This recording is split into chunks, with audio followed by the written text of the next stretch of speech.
What's up, OGs? How y'all doing today? Okay, let's redo that over. What's up, OGs? How y'all doing today? It's Triple OG.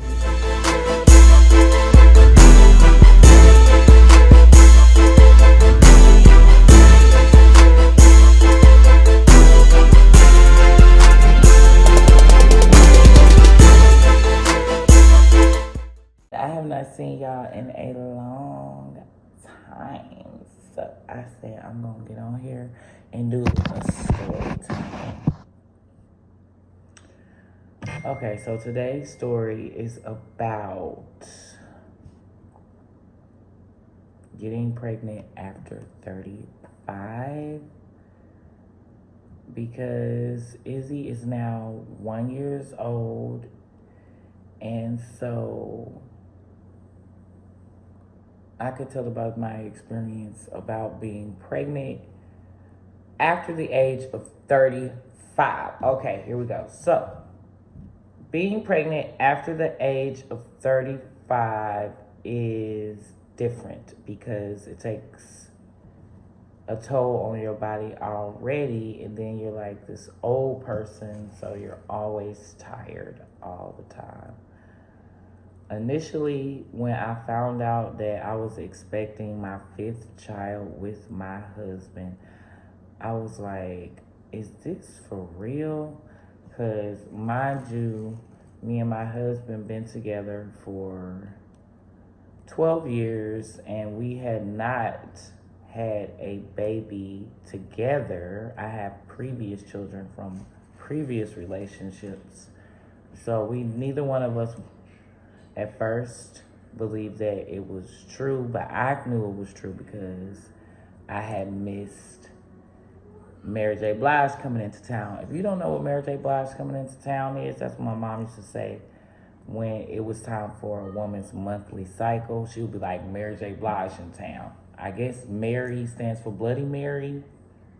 Did any of y'all mothers or aunties or anybody else used to say Mary J. Blige is in town talking about the woman's cycle? Anyway, Mary J. Blige did not come to town, okay? So since Mary J. Blige didn't come to town and she's been coming to town for the last 12 years without any hiccups, I was like, let me go get a pregnancy test. Now, I was at the Dollar Tree when I bought my first pregnancy test. I was like, should I get these pregnancy tests because they're only $1? Found out they're just as accurate as the ones in the Walmart or the Walgreens or the CVS. So, got me 2 of them, took them at home. They were positive. I was like, wow, I was excited, but I wanted to find a cool way to let my husband know. So, if you know my husband, you know that he smokes cigarettes, and so I knew he would be looking for his cigarette pack. So I slid the pregnancy test inside the cigarette pack, so when he searched for his next smoke, he saw it. And if I could find a video, I'll attach it so y'all can see his reaction. But we went and bought more pregnancy tests from the Walmart, like the digital one that says pregnant, not pregnant, and another one that wasn't digital. Both of those were accurate. I was buying a pregnancy test at least once a week for the first month of my pregnancy because I couldn't believe it, and I just wanted to keep on seeing that positive pregnancy test to make sure. And then I said, let me find me an OBGYN so I could go to the doctor. Did that, got another pregnancy test that was, of course, positive, and a sonogram just to see the baby's heartbeat. And we was on a roll from there. We was like, wow, we have a baby. And we was talking about, did we want a boy or a girl? I didn't really care. He didn't really care. He kind of wanted a boy. I didn't really care if it was a boy or a girl. I just wanted my baby because I was like, this is exciting. A new baby is coming. I cannot believe this. I thought I was done having kids. My husband thought he couldn't have kids because he hadn't had any kids from a previous relationship. And here we had been together for 12 years, like I said, and we hadn't made any kids together. But of course, he was the most awesome stepdad and still is, even though we don't use that word. But yeah, so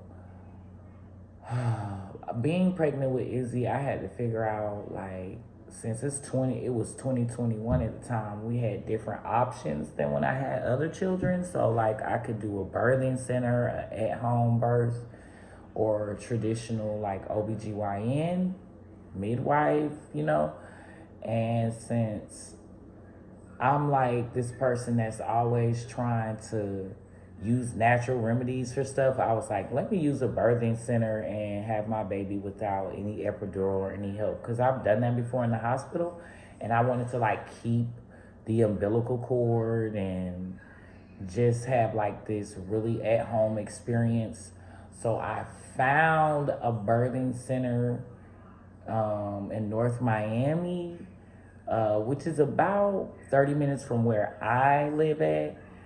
So I was willing to travel the distance to the birthing center. I'm not going to say their name, but I didn't end up having the baby at the birthing center, and I'll tell you why. But first, like the visits at the birthing center were with a different midwife every time. And that's what I really didn't like about it, because I really didn't know who was going to deliver my baby, because it was dependent upon who was scheduled to work that day. And I think you could request a midwife that you liked, but I was just like, it's too many midwives running in and through out here.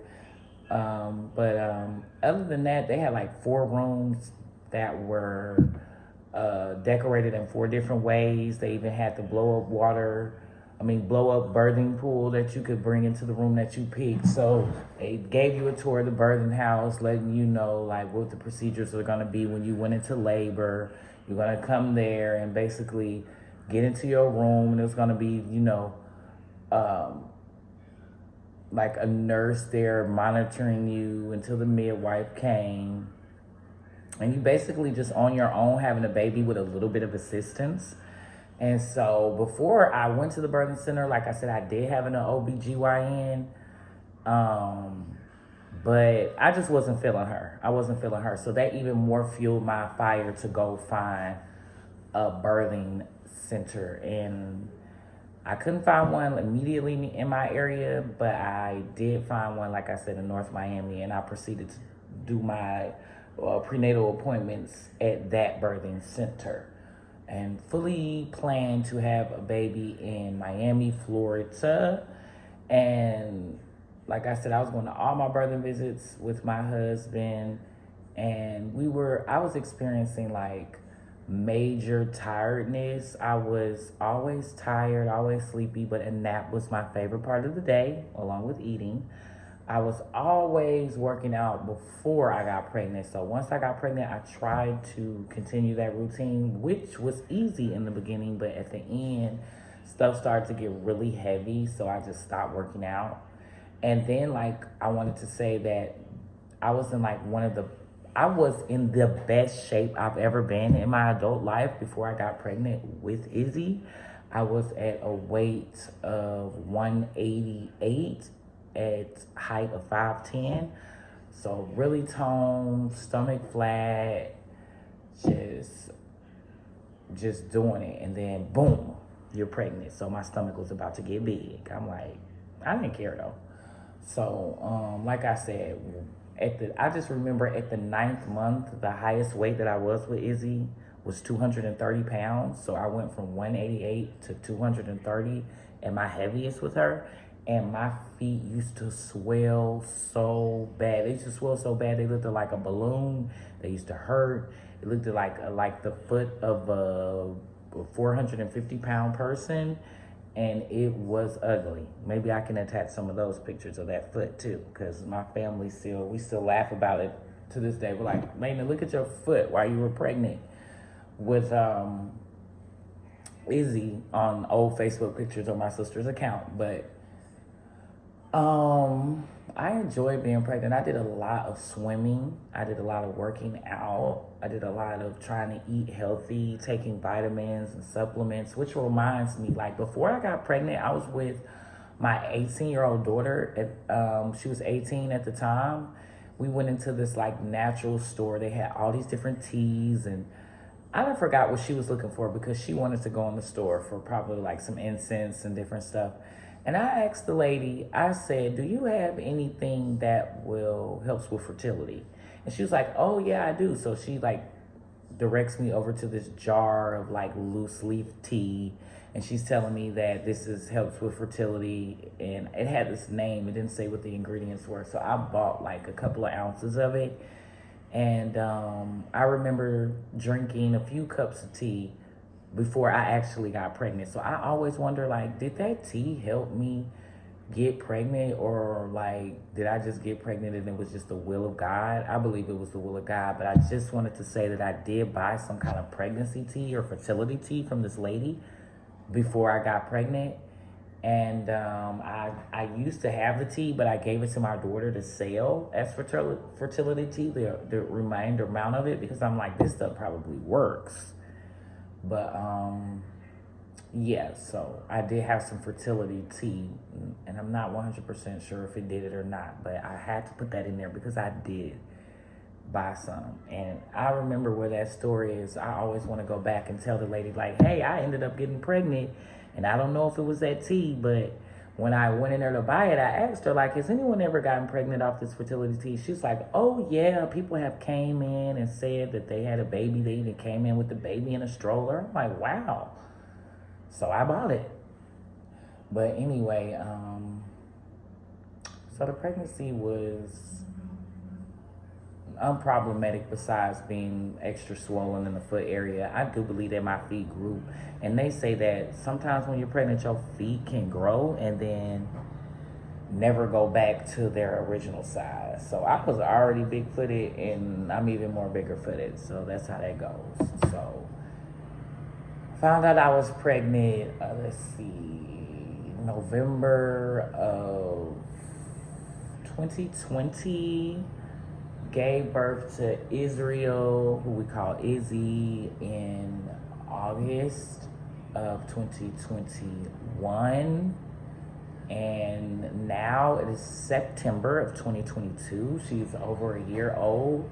She runs the house. She's very intelligent. She loves to say no, because that's what we're always telling her. She's a joy. I'm so happy to have my baby because it's fun to like be active and watch her, and it feels like since I'm older, like I get to pay more attention, and I'm not as busy trying to do what I want to do like I was when I was like younger and childbearing. So I'm really enjoying being her mom and being the mom of a baby, and I'm over 35. Would I do it all over again? No. That was hard. That pregnancy was hard. Even the birth, y'all. So let me tell y'all about the birth. I was supposed to go to the birthing center, but when I went into labor, it was like 9 p.m. at night, and I started calling them, and the receptionist that like directs you to the midwife, it's like I was calling her cell phone because, of course, it's like 9 o'clock at night. So the birthing center, I guess it wasn't open, but they said that like when you go in labor, somebody will meet you there at the birthing center. So I'm calling her and telling her I'm in labor. She told me to download a contractions app, which I did, and to like record my contractions, see how far they were apart. I did that. They were like 3 to 4 minutes apart. I felt like it was time to go. Remember, this ride is like 30 to 40 minutes away from home. And at a certain point of like just being at home and being at labor, I called the birthing center back and I didn't get an answer. And then I just waited a little bit more minutes, and when the pain became like unbearable, I was like, you know what, if I have to go to the hospital, I'm gonna go to the local hospital, because I'm not gonna continue to play with these people. They're not answering the phone. At this point, the receptionist has stopped answering the phone because I went into labor at 9. Now it's like 12 midnight, and I think she has fallen asleep which is crazy because you can go into labor at any time of the day. So I just went ahead and went to the local hospital, told them that I was supposed to have my baby at a birthing center because that's where I got my prenatal care at, because they were like, who's your OBGYN? But I didn't have an OBGYN that was in the area because, like I said, I was driving 30 minutes away for prenatal care. So I had to agree with them that I was going to have my baby there, which I did. And let me tell you, I'm so happy I had my baby at the hospital versus the birthing center, because first of all, the birthing center started calling me back around 2 a.m., 3 a.m. in the morning, and I called y'all at 9 when I went in labor. The lady finally woke up out of her nap around 2 a.m., 3 a.m. trying to call me back while I'm admitted in the hospital. I didn't even pick up the phone for that lady. I'm like, girl, if you don't go on, bye. Them contractions was coming. And even though I didn't ask them for like pain reliever, I felt comfortable being at the hospital with like the level of expertise and as well as the equipment that they had. I know they didn't have that at the birthing center. And I ended up actually needing to be at the hospital because me and my baby oxygen levels was doing stuff funny.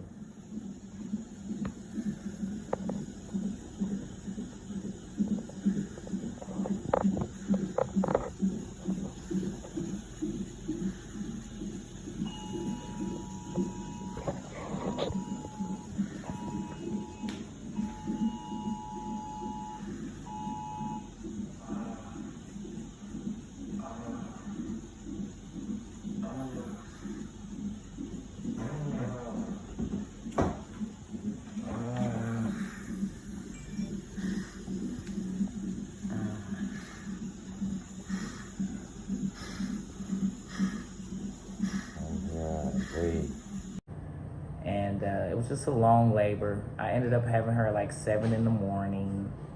She swallowed a little bit of her poop, which needed to be taken out, and they didn't have that equipment at the birthing center. So, which leads me to believe I would have to been in an ambulance and go to the real hospital to finish or help my baby. So you gotta be careful with these birthing centers. They don't have as much equipment as actual hospitals, so you do want to be wary of that and make sure that you make a informed decision when it comes to where you're gonna have a baby and how you're gonna handle that. And so I had a bubbly princess August of 2021, and no complications, just a little bit of stress, and yeah, I did it. We did it. It's done. She's here. We're on our way up, continually going. We're gonna bond and just figure out who this new person is that the Lord has blessed us with, and figure out what she wants to do and what she is here for. Now, that was my story time. If you have any questions, put them in the comment section. Maybe I'll make another video. Make sure you like the video and subscribe. This is my very first story time. It was an idea given by my niece, Kanasia Shanae, who also has a YouTube page. You can subscribe to her too and keep up with the family. I really appreciate y'all spending this time with me, OGs. I'm sorry that it has been a while since I have gotten on here, but I've been doing some personal stuff in the background so that life can be even more lit in the future, if you know what I mean. So stay tuned, don't leave, subscribe, and I will definitely have more footage coming up soon in the future. And also give me some ideas of some more story times that you guys want, because I have plenty of stories. I mean, I'm almost 40 years old, so I have a lot of stories. Did I say almost 40 years old? I mean, I'm almost 100 years old. My bad, y'all. Oh, goodness, I be forgetting. You get so old, you just be forgetting how old you are. I'm almost 100 years old, y'all. I've been here a long time, so I can give y'all a lot of stories. I got my husband. He has some stories. He don't, y'all. But anyway, thanks for tuning in. Have a wonderful day, and see you soon.